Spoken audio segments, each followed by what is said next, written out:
Assalamualaikum warahmatullahi wabarakatuh. Sobat Radio Malam yang dimuliakan Allah, semoga kita dalam keadaan sehat walafiat. Amin ya robbal alamin. Abu Nawas sayembara bawa air laut tawar. Kisah Abu Nawas kali ini berawal dari Baginda Raja yang memiliki seorang menteri kepercayaan dan senantiasa mendampingi. Menteri itu bernama Abu Jahal. Namun kepercayaan yang diberikan Baginda Raja sering dimanfaatkan oleh Abu Jahal untuk memperkaya diri. Terkadang ia meminta upeti kepada rakyat dengan mengatasnamakan Baginda Raja. Hal ini tentu saja membuat Abu Nawas geram, tapi tidak berani mengadukannya ke Baginda Raja. Sebab dengan kedudukan yang dimiliki, Abu Jahal bisa saja memutarbalikkan fakta dan menuduh Abu Nawaslah pelakunya.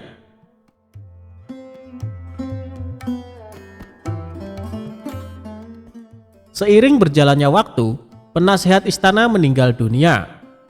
Baginda Raja sangat kehilangan dan belum bisa menemukan penggantinya.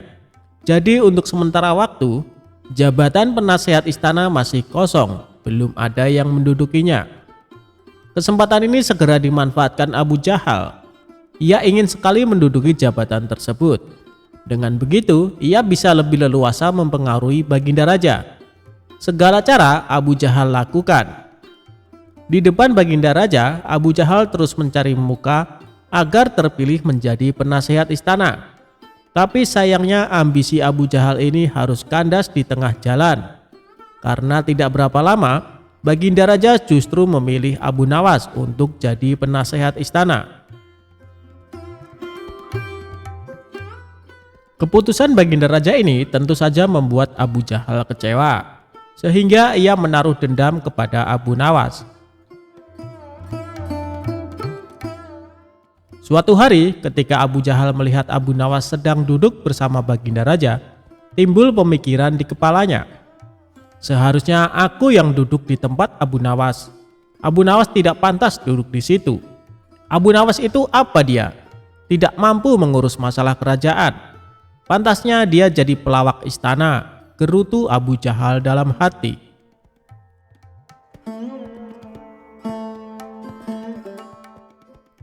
Merasa kecewa dengan keputusan Baginda Raja, Abu Jahal lalu menyampaikan keberatan.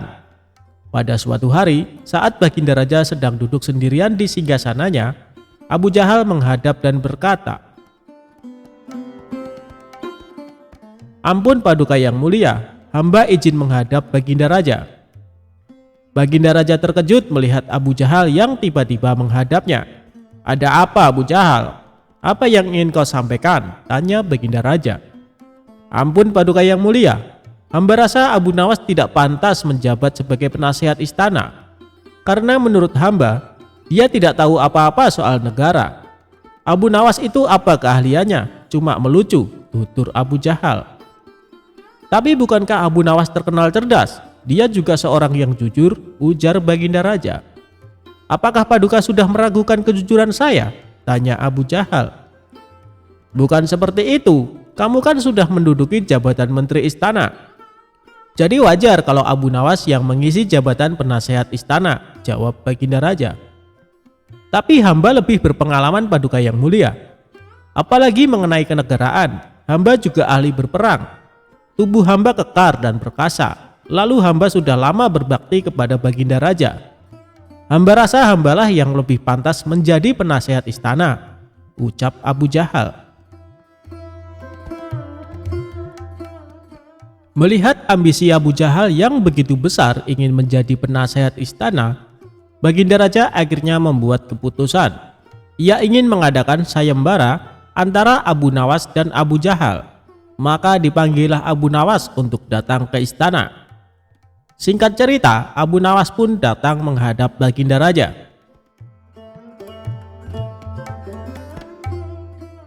"Ampun Paduka yang mulia, ada gerangan apa memanggil hamba?" tanya Abu Nawas. "Hei Abu Nawas, Abu Jahal sangat menginginkan jabatan penasehat istana. Dia minta supaya jabatanmu diganti olehnya. Tapi aku juga tidak mungkin memecatmu begitu saja. Biar adil, maka aku putuskan akan mengadakan sayembara untuk kalian berdua. Siapa yang jadi pemenangnya, maka dialah yang berhak menjadi penasehat istana, jelas Baginda Raja. Sejenak Abu Nawas terdiam dan berpikir, Abu Jahal pasti punya rencana busuk. Jangan sampai dia jadi penasehat istana. Bisa-bisa rakyat makin tertindas oleh kelakuannya, pikir Abu Nawas. Ampun Paduka yang mulia, kalau boleh tahu sayembara apa yang hendak diberikan? Tanya Abu Nawas. Aku ingin masing-masing dari kalian membawakan 1 gentong air laut, tapi yang rasanya tawar, perintah Baginda Raja. Abu Nawas dan Abu Jahal langsung terkejut mendengar permintaan Baginda Raja yang aneh itu. Sekarang pulanglah kalian berdua dan besok kembali ke sini dengan membawa air laut yang rasanya tawar, kata Baginda Raja melanjutkan. Sesampainya di rumah, Abu Nawas terus memikirkan dan mencari tahu keberadaan laut yang airnya tawar. Mana ada air laut yang rasanya tawar? Orang secerdik apapun tidak akan bisa melakukannya, pikir Abu Nawas. Sementara itu Abu Jahal mulai berbuat curang. Ia memasukkan air sumur ke gentong untuk dibawanya ke istana. Baginda Raja pasti percaya meskipun aku berkata bohong, karena aku tahu aku adalah menterinya yang paling dipercaya, kata Abu Jahal dalam hati.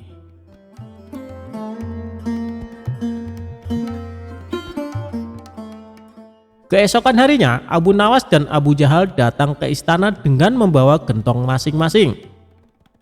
Bagaimana? Apa kalian sudah mendapatkan airnya? Tanya Baginda Raja. Sudah Paduka yang mulia, jawab Abu Jahal dan Abu Nawas serempak. Kemudian Abu Jahal maju lebih dulu menyerahkan gentongnya. Ini Paduka, air laut permintaan Paduka, ucap Abu Jahal. Baginda Raja lalu mencicipi air yang dibawa Abu Jahal. Bagus Abu Jahal, air ini rasanya tawar. Tapi benarkah ini berasal dari laut? Tanya Baginda Raja. Benar sekali Paduka, hamba sengaja mengambilnya dari laut yang tidak diketahui oleh banyak orang, jawab Abu Jahal penuh percaya diri. Sekarang tibalah giliran Abu Nawas menyerahkan gentong miliknya. Ketika Baginda Raja mencicipi air yang ada di gentong Abu Nawas, ia pun langsung berkata, "Hei Abu Nawas, kenapa rasanya masih asin dan getir? Yang aku minta air laut rasa tawar," ucap Baginda Raja. Ampun Paduka yang mulia, tapi memang begitulah rasa air laut, balas Abu Nawas. Baiklah, karena lomba ini dimenangkan Abu Jahal, tentu dia yang akan menjadi penasehat istana, tutur Baginda Raja. Mendengar itu Abu Jahal sangat kegirangan, sudah tidak sabar ingin menduduki jabatan tersebut. Ternyata sangat mudah mengelabuhi Baginda Raja, pikir Abu Jahal. Tapi tiba-tiba Baginda Raja kembali berkata, "Hai Abu Jahal, di mana kamu menemukan laut yang airnya tawar? Antarkan aku ke sana sekarang, aku ingin mandi di sana," titah Baginda Raja. Seketika wajah Abu Jahal menjadi pucat, tubuhnya lemas dan gemetaran. "Anu Paduka yang mulia, hamba kenapa? Kalau kamu tidak bisa membuktikannya, berarti kamu telah membohongiku," ucap Baginda Raja. "Ampun Paduka yang mulia, air yang hamba bawa memang bukan air laut, tapi air dari sumur," kata Abu Jahal ketakutan. "Kamu lancang Abu Jahal. Kamu kira aku anak kecil yang mudah dikelabui? Karena kamu telah berani berbohong, maka sebagai hukumannya kamu bukan hanya gagal jadi penasehat istana, tapi juga akan dipecat dari menteri. Kamu juga harus menjalani hukuman penjara," bentak Baginda Raja. Kemudian Baginda Raja memerintahkan beberapa pengawal untuk menangkap Abu Jahal dan memasukkannya ke penjara. Kini tinggallah Abu Nawas di hadapan Baginda Raja.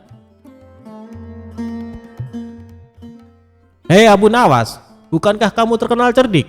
Bisa saja kamu membohongiku dan dengan kecerdikanmu itu, kamu tentu bisa menutupi kebohonganmu. Tapi kenapa tidak kau lakukan? Tanya Baginda Raja. Ampun Paduka yang mulia, hamba memang cerdik, tapi hamba bukan pembohong. Secerdik apapun manusia, tidak akan ada yang bisa mengubah rasa air laut menjadi tawar, terang Abu Nawas. Kamu benar Abu Nawas, itulah orang yang saya cari untuk menduduki jabatan sebagai penasehat istana. Cerdik dan jujur, kata Baginda Raja tersenyum puas.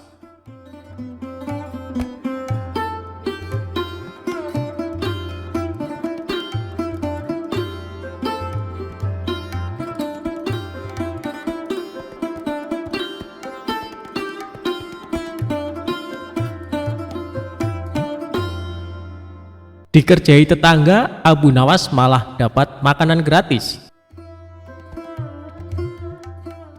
Abu Nawas merupakan tokoh sufi yang terkenal cerdik dalam menghadapi permasalahan. Ia juga seorang pujangga Arab yang sangat jenaka. Namanya selalu disebut-sebut di seluruh belahan dunia karena kisah-kisahnya yang mengocok perut. Kali ini dikisahkan, Abu Nawas mempunyai tetangga seorang ateis. Ateis adalah keyakinan yang tidak mempercayai adanya Tuhan. Meski demikian, Abu Nawas tetap menghormati tetangganya itu. Apabila mendapat rezeki berlebih, Abu Nawas selalu membagikannya kepada para tetangga, termasuk tetangganya yang ateis. Begitupun sebaliknya, tetangga ateis tersebut selalu berbagi kepada Abu Nawas jika mendapat rezeki yang banyak. Keduanya hidup rukun dan saling menghormati, meskipun keyakinan mereka tentang Tuhan sangat bertolak belakang.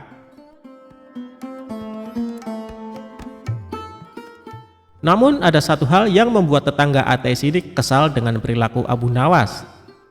Pasalnya, setiap orang ateis itu berangkat kerja, Abu Nawas selalu berkata Alhamdulillah ketika lewat depan rumahnya. Sebenarnya ucapan tersebut bukan untuk mengolok-olok tetangganya yang ateis itu. Hal ini karena Abu Nawas selalu mengatakan Alhamdulillah kepada siapa saja yang lewat di depan rumahnya, dan sudah menjadi kebiasaannya. Lama-kelamaan tetangga ateis ini merasa risih dan terganggu dengan ucapan tersebut. Suatu pagi saat hendak berangkat kerja, ia mendapati Abu Nawas sudah duduk di depan rumah. Saat dirinya melintas tepat di depan Abu Nawas, sambil tersenyum terdengar ucapan Alhamdulillah. Marahlah tetangga ateis itu. Tidak ada Tuhan, teriaknya dengan mata melotot. Abu Nawas sontak terkejut melihat tetangganya tiba-tiba marah. Hei kawan, kenapa kau begitu emosi? Apa salahku? Tanya Abu Nawas merasa heran. Aku tidak suka dengan ucapanmu. Jangan ucapkan kata-kata itu di depanku, bentak tetangga ateis itu. Baiklah kawan, aku tidak akan mengulanginya, ucap Abu Nawas. Akibat kejadian itu, hubungan akrab mereka menjadi renggang. Sebenarnya Abu Nawas sudah berusaha untuk tetap menjalin silaturahmi. Namun, sepertinya tetangga ateis tersebut justru menjauhinya. Hingga suatu malam, Abu Nawas merasa lapar, sedangkan dirinya tidak punya uang sepeser pun untuk membeli makanan. Selepas sholat Isya, Abu Nawas berdoa, Ya Allah, hamba sedang mengalami masa sulit. Hamba tidak punya uang, juga tidak punya pekerjaan. Berilah hamba rezeki ya Allah. Malam ini hamba sangat lapar. Hamba membutuhkan makanan, ucap Abu Nawas dalam doanya. Rupanya doa Abu Nawas ini didengar oleh tetangganya yang ateis. Maka muncullah ide usil di benaknya. Aku akan mengerjai Abu Nawas, sekaligus membuktikan bahwa Tuhannya tidak bisa memberi makanan, pikir tetangga ateis tersebut. Kemudian tetangga itu pergi ke warung untuk membeli beberapa potong roti, lalu dimasukkan ke dalam kantong besar. Ia juga menyelipkan kertas yang di dalamnya terdapat tulisan, "Ini bukan dari Tuhanmu, ini dari tetanggamu yang ateis," tulisnya. Sepulang dari warung, ia meletakkan kantong besar tersebut di depan pintu rumah Abu Nawas. Tetangga ateis ini lalu mengetuk pintu dan langsung bersembunyi di balik semak-semak. Ia penasaran ingin tahu apa reaksi Abu Nawas ketika menerima hadiah darinya. Sementara Abu Nawas yang sedang kusyuk berdoa, segera menghentikan doanya karena mendengar pintu rumah diketuk. Ketika membuka pintu, ia terkejut melihat ada kantong besar di depan rumahnya. Dikarenakan penasaran, Abu Nawas segera membuka kantong tersebut dan ternyata isinya beberapa roti lezat. Abu Nawas langsung bersujud sebagai tanda rasa syukur kepada Allah. "Alhamdulillah ya Allah," ucap Abu Nawas setengah teriak. Namun tiba-tiba ia dikagetkan dengan secari kertas yang berada di antara tumpukan roti. "Ini bukan dari Tuhanmu, ini dari tetanggamu yang ateis." Sejenak Abu Nawas terdiam. Dia pasti sedang mengawasiku dari suatu tempat. Dia mencoba menggoda keyakinanku, pikir Abu Nawas. "Terima kasih ya Allah, Engkau telah mengirimiku makanan melalui setan. Dan setan itu pula yang membayar semua makanan ini." Tetangga ateis tersebut tentu saja menjadi kecewa. Ia tidak menyangka disebut setan oleh Abu Nawas.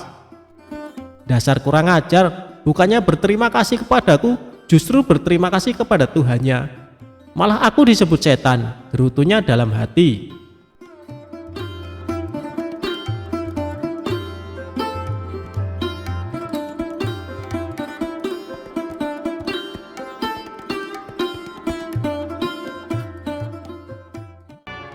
Abu Nawas kok ditipu? Ya ditipu balik pelakunya. Suatu kali, Abu Nawas memutuskan menjual satu-satunya keledai yang biasa digunakan sebagai kendaraan. Karena dia sangat membutuhkan uang. Istrinya pun menyetujui rencana itu. Dalam perjalanannya ke pasar hewan, dia bertemu seseorang. Orang itu lantas menanyakan harga jual ternak yang disebutnya sebagai kambing. Berkerutlah kening Abu Nawas karena orang itu menyebut keledainya sebagai kambing. Abu Nawas menyanggah bahwa hewan yang dibawanya bukanlah kambing, tetapi keledai. Seseorang tadi lantas menantang Abu Nawas untuk segera menjual hewan itu di pasar. Abu Nawas tentu akan memperoleh harga yang amat murah menurutnya. Abu Nawas meneruskan perjalanannya. Dia tak terlalu menghiraukan seseorang yang baru bicara dengannya tadi. Tak lama berselang ia bertemu seseorang lagi ketika dia sedang menunggangi keledainya. Dia menanyakan mengapa Abu Nawas menunggangi seekor kambing yang bukan merupakan hewan tunggangan. Abu Nawas tentu saja langsung menyangkal dan menyebut bahwa hewannya itu adalah keledai yang merupakan hewan kendaraan. Orang kedua yang bicara dengan Abu Nawas ini mempersilahkan Abu Nawas untuk menanyakan sendiri kepada orang-orang di pasar, apakah hewannya itu kambing atau keledai. Kali ini Abu Nawas lagi-lagi tak ambil pusing soal kambing atau keledai. Abu Nawas berjalan lagi menuju ke pasar. Belum sampai di pasar, dia bertemu lagi dengan seseorang yang menyaksikan bahwa hewan yang dibawa itu merupakan keledai. Dia menanyakan kepada Abu Nawas, hendak kemanakah kambing itu dibawa? Abu Nawas jadi terperangah dan mulai ragu. Sudah 3 orang menyebut keledainya itu sebagai kambing. Orang ketiga ini terus meyakinkan bahwa hewan yang dibawa Abu Nawas merupakan kambing. Akhirnya di tangan orang keempat Abu Nawas menjual kambing itu dengan harga 3 dirham. Sesampainya di rumah, Abu Nawas mendapat omelan dari sang istri karena menjual keledai dengan harga sangat murah. Dia baru menyadari kalau dirinya baru saja kena tipu oleh kawanan orang yang telah bekerja sama.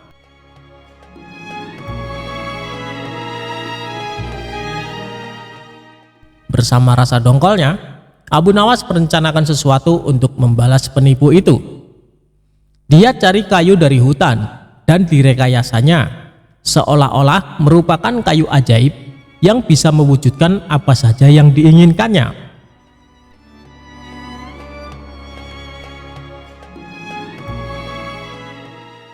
Kesempatan pun tiba.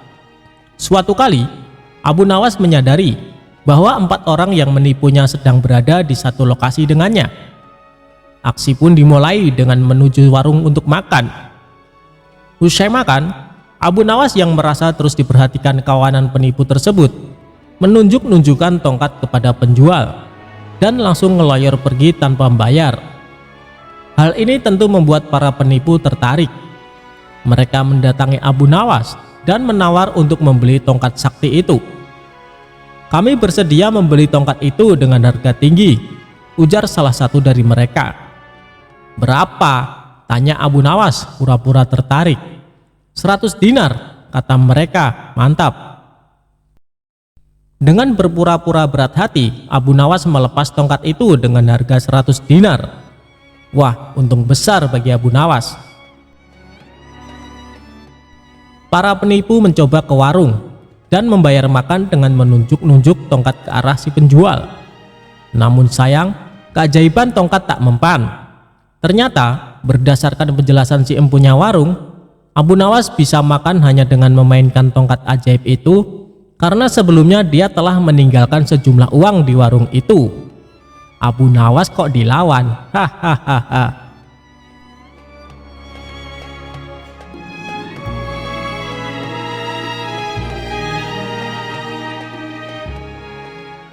Abu Nawas disuruh memilih ibu kandungnya yang asli. Kisah ini mirip dengan kejadian pada masa Nabi Sulaiman ketika masih muda. Entah sudah berapa hari kasus seorang anak bayi yang diakui oleh kedua orang ibu yang sama-sama sangat ingin memiliki anak. Hakim pun rupanya mengalami kesulitan untuk memutuskan dan menentukan perempuan yang menjadi ibu bayi itu sebenarnya. Kasus ini sudah berlarut-larut tanpa ada keputusan yang jelas. Hakim akhirnya menghadap Baginda Raja untuk meminta bantuan. Baginda pun turun tangan. Baginda memakai taktik rayuan. Baginda berpendapat mungkin dengan cara-cara yang amat halus, salah satu wanita itu ada yang mau mengalah. Tetapi kebijaksanaan Baginda Raja justru membuat kedua perempuan makin mati-matian, saling mengaku bahwa bayi itu adalah anaknya. Baginda pun putus asa. Mengingat tak ada cara lain lagi yang bisa diterapkan, Baginda pun berpikir mungkin perlu memanggil Abu Nawas meminta bantuannya. Abu Nawas hadir menggantikan hakim. Abu Nawas tidak menjatuhkan putusan pada hari itu, melainkan menunda sampai hari berikutnya. Semua yang hadir yakin Abu Nawas pasti sedang mencari akal, seperti yang biasa dilakukan. Padahal penundaan itu hanya disebabkan oleh hal lain, yaitu seorang algojo yang harusnya masuk dalam taktik Abu Nawas tidak berada di tempat.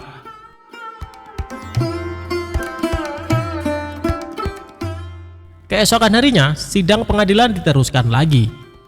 Abu Nawas memanggil algojo dengan pedang di tangannya.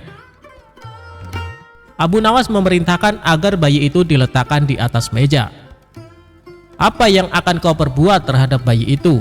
kata kedua perempuan itu saling memandang. "Sebelum saya mengambil tindakan, apakah salah satu dari kalian bersedia mengalah dan menyerahkan bayi itu kepada yang memang berhak memilikinya?" kata Abu Nawas. "Tidak, bayi itu adalah anakku," kata kedua perempuan itu serentak. "Baiklah, kalau kalian memang sungguh-sungguh menginginkan bayi itu dan tidak ada yang mau mengalah, maka saya terpaksa membelah bayi itu menjadi dua sama rata dan membagikannya kepada kalian," kata Abu Nawas mengancam dengan spontan. Perempuan pertama girang bukan kepalang, setuju akan tindakan yang akan dilakukan Abu Nawas. Sedangkan perempuan kedua menjerit-jerit histeris. "Jangan, tolong jangan belah bayi itu. Biarlah aku rela bayi itu seutuhnya diserahkan kepada perempuan itu," kata perempuan kedua. Abu Nawas tersenyum lega. Pemilik sebenarnya bayi tersebut sudah diketahui. Abu Nawas segera mengambil bayi itu dan langsung menyerahkan kepada perempuan kedua. Abu Nawas minta agar perempuan pertama dihukum sesuai dengan perbuatannya, karena tidak ada ibu yang tega menyaksikan anaknya disembelih, apalagi di depan mata. Baginda Raja merasa puas terhadap keputusan Abu Nawas. Sebagai rasa terima kasih, Baginda Raja memberikan sejumlah hadiah atas bantuannya yang sangat berguna.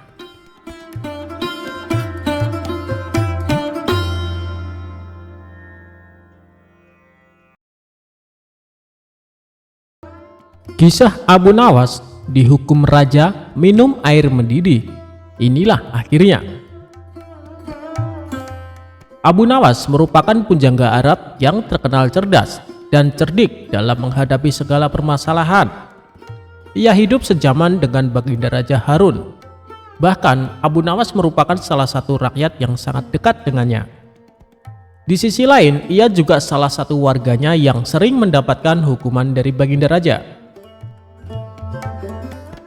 Tapi yang membuat Baginda Raja kesal, Abu Nawas selalu saja bisa lolos dari hukuman karena kecerdikannya. Dan kali ini Abu Nawas kembali melakukan kesalahan. Abu Nawas ketahuan prajurit istana tengah menenggak minuman keras. Dengan cepat, para prajurit ini segera menangkap dan membawanya ke hadapan Baginda Raja. Abu Nawas, kelakuanmu masih saja tidak berubah. Selama ini aku sudah berbaik hati sama kamu. Aku sengaja meloloskanmu dari hukuman karena kamu selalu berjanji tidak akan mengulanginya. Tapi kali ini sudah tidak bisa ditolerir lagi. Apapun alasanmu, kamu tetap akan saya hukum, ucap Baginda Raja.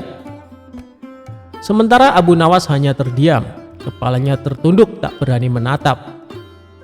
Kira-kira hukuman apa yang pantas diberikan supaya Abu Nawas kapok dengan perbuatannya? Tanya Baginda Raja kepada penasehat istana. Kemudian penasehat istana mengusulkan, bagaimana kalau Abu Nawas dihukum dengan cara minum air yang mendidih? Ternyata usulan tersebut langsung diterima Baginda Raja. Usulanmu bagus sekali, saya setuju denganmu, kata Baginda Raja. Seketika Abu Nawas langsung pucat, tubuhnya menjadi gemetaran karena sama saja ia akan dihukum mati. Ampun Paduka yang mulia, hamba mohon keringanan hukuman, minta Abu Nawas. Keputusanku sudah bulat Abu Nawas, dan tak bisa ditawar-tawar, balas Baginda Raja. Baiklah Paduka, kalau itu memang sudah keputusan Paduka, saya terima dengan berat hati. Tapi sebelum saya menjalani hukuman, izinkan saya menemui istri dan anak-anak saya untuk berpamitan, ujar Abu Nawas. Sejenak Baginda Raja terdiam. Ia heran dengan kata-kata Abu Nawas yang berpamitan. Maksudnya bagaimana Abu Nawas? Tanya Baginda Raja merasa heran. Begini Paduka, apabila air mendidih masuk ke dalam perut, bukan hanya lidah dan bibir saja yang akan melepuh, tapi semua organ tubuh di dalamnya juga ikut melepuh. Tidak menutup kemungkinan saya akan mati saat itu juga, jelas Abu Nawas. Baginda Raja pun terkejut, ia tak menyadari akan hal itu. Kasihan juga Abu Nawas, tapi masa saya harus menarik kembali ucapan saya? Itu tidak mungkin. Martabat saya sebagai raja akan jatuh, pikir Baginda Raja. Baiklah Abu Nawas, saya penuhi permintaanmu. Sekarang juga kamu pulang, tapi besok kamu harus sudah ada di sini, titah Baginda Raja. Abu Nawas pun lalu pamit pulang. Sesampainya di rumah, Abu Nawas memberitahu istri dan anak-anaknya tentang hukuman yang akan dijalani. Mengapa Baginda Raja sekejam itu? Kata istrinya tak terima. Sudahlah wahai istriku, bila memang ini sudah takdirku untuk mati, saya harap kamu dan anak-anak mengikhlaskan kepergianku, tutur Abu Nawas. Mereka lalu menangis sambil berpelukan erat. Malam pun semakin larut. Abu Nawas masih belum dapat memejamkan mata. Ia terus meratapi nasib yang tengah dihadapinya. Namun ia terus mencari cara bagaimana supaya bisa lolos dari hukuman Baginda Raja. Saat Abu Nawas sedang memutar otaknya, tiba-tiba rasa lapar mulai menghinggap. Wahai istriku, adakah makanan yang tersisa untukku? Tanya Abu Nawas. Saya sudah menyiapkan sop panas di atas meja, tapi sepertinya sekarang sudah dingin, jawab sang istri. Sudah dingin? Memangnya kapan kamu membuat sopnya? Tanya Abu Nawas kembali. Tadi sewaktu habis Isya, ini kan sudah tengah malam, jadi wajar kalau sopnya sudah dingin. kata sang istri memperjelas. Saat itu terbesitlah di otak Abu Nawas akan ide yang cemerlang. Tapi Abu Nawas sengaja tidak memberitahu istrinya, sebab ia tidak ingin rencananya menjadi berantakan.